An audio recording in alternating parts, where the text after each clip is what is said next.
So, if you've been to Empire Flippers or any of these brokers, they often have different types of sites, the different categories. They have their SaaS sites and their FBA sites and their content sites and all the rest. And I bought a site that was monetized through AdSense and no other affiliate sites. So I brought it in. I thought, all right, here's what it is earning. And, the plan was to try to do more of what was already working for the site, which was at the time to just continue to publish content on that particular topic.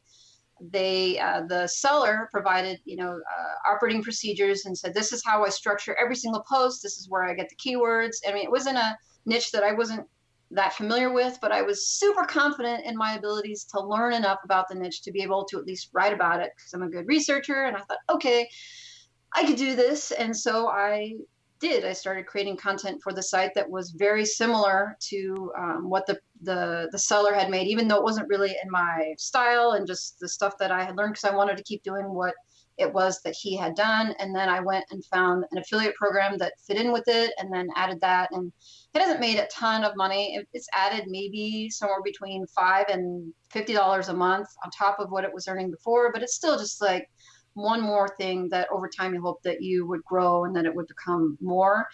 I didn't want to make any giant changes to it, like, oh, I'm not going to change the theme and I'm not going to change the content and the rest, because I was really afraid of destroying it.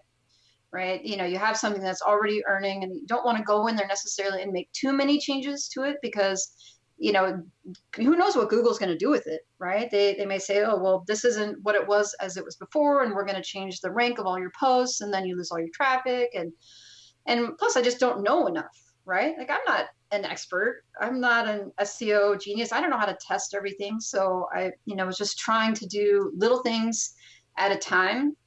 And I worked on it, I would say pretty consistently for about 6 months, and then just decided to kind of put it down and just watch it for a bit. And in hindsight, I wish I had done that from the beginning, because I was super fired up to, I'm gonna 10x this thing, right? I don't know why everybody loves to use like 10x, like this arbitrary 10x. Yeah.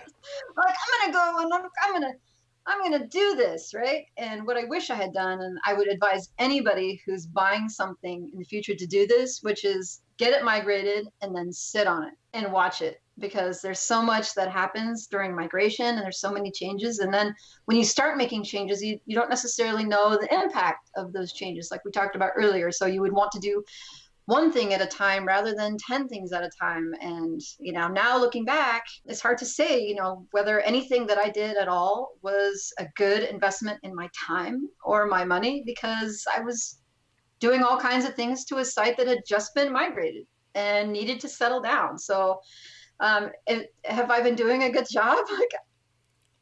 I don't know. I don't know. I literally have no idea.